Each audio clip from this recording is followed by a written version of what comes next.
చాలామంది పేషెంట్స్ ఇంట్లో పూజలు ఉన్నాయి, పోస్ట్పోన్ అవ్వడానికి పోస్ట్పోన్మెంట్ పిల్స్ అని వస్తూ ఉంటారు. అది ప్రతి ఒక్కరూ ఫేస్ చేస్తూ ఉంటారు. ప్రతి గైనకాలజిస్టు డైలీ ప్రాక్టీస్లో ఫేస్ చేసేది. ఈ పీరియడ్స్ పోస్ట్పోన్ అవ్వడానికి ఈ పిల్స్ వాడచ్చా వాడకూడదా అనేది ఈరోజు చెప్తాను.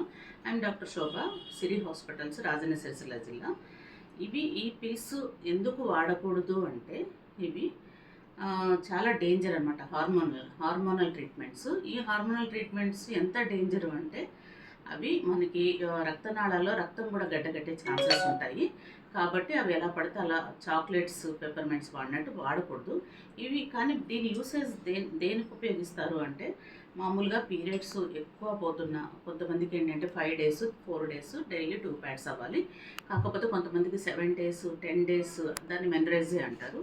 కొంతమందికి తక్కువ అవుతుంటే ఎక్కువ అవుతున్నా తక్కువ అవుతున్నా ఇలాంటి కండిషన్స్లో ఇవి వాడతారు.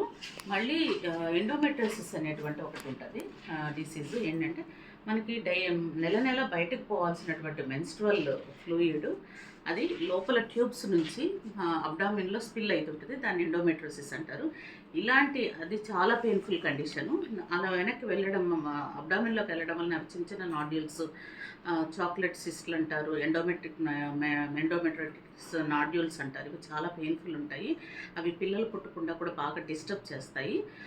అలాంటి వాటిని కరిగించడానికి వాటి కోసమని వాడతారు ఈ ఓసి పిల్స్. కానీ మన ఆడవాళ్ళు చాలామంది పూజలు వీటికి విపరీతంగా వాడేసి ఈ పిల్స్ వాడడం వలన నెల 3 days 4 days, నెలకు ఒకసారి 3 days 4 days ఉంటారు, 2 pads మారుస్తుంటారు. అట్లా 3-4 daysలో కంప్లీట్ అవుతుంది. ఇలా పిల్స్ వాడిన వాళ్ళకి ఏమవుతుందంటే స్పాటింగ్ లాగా 10 days కంటిన్యూగా అట్లా అయిపోయి సైకిల్ అంతా డిస్టర్బ్ అయిపోతుంది. అది మనం చేతులారా చేసుకునేది. మనం చెప్పినా కూడా వినరు.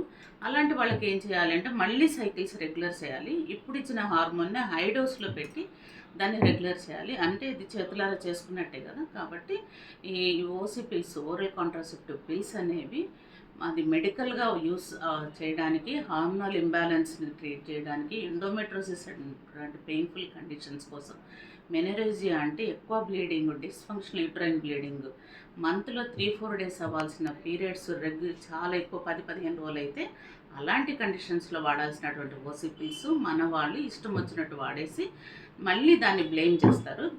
రీసెంట్గా బెంగళూరులో ఒక 18 years అమ్మాయి మెనరేజియానో మరి డిస్ఫంక్షనల్ యూబీనో దేనికో కానీ మొత్తానికి వెళ్ళి ఓసి పిల్స్ రాయించుకుంది. దానివల్ల ఆమెకి డీవిటీ అంటే అది లీతల్ కండిషన్ అనమాట.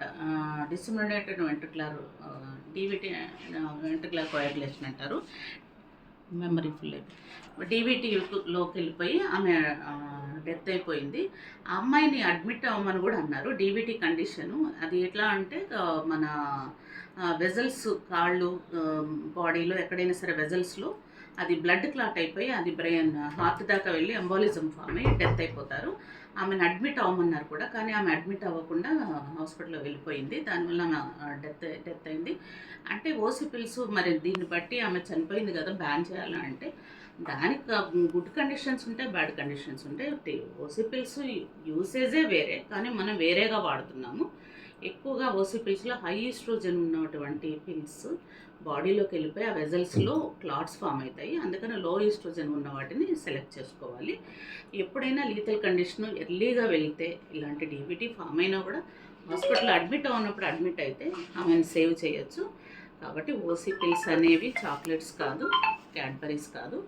వాటిని డాక్టర్ అడ్వైజ్లో వాళ్ళు చెప్పినట్టుగా ఏమన్నా డౌట్ వచ్చినా, కాళ్ళను వాడుతున్నప్పుడు కాళ్ళల్లో ఇట్లా నరాలు గుద్దినట్టున్న పెయిన్ వచ్చినా కూడా అది ఆపేసి వెంటనే డాక్టర్ని కన్సల్ట్ చేసి డాక్టర్ సూపర్విజన్లో వాళ్ళు చెప్పినట్టు ఫాలో అవ్వాలి. Thank you.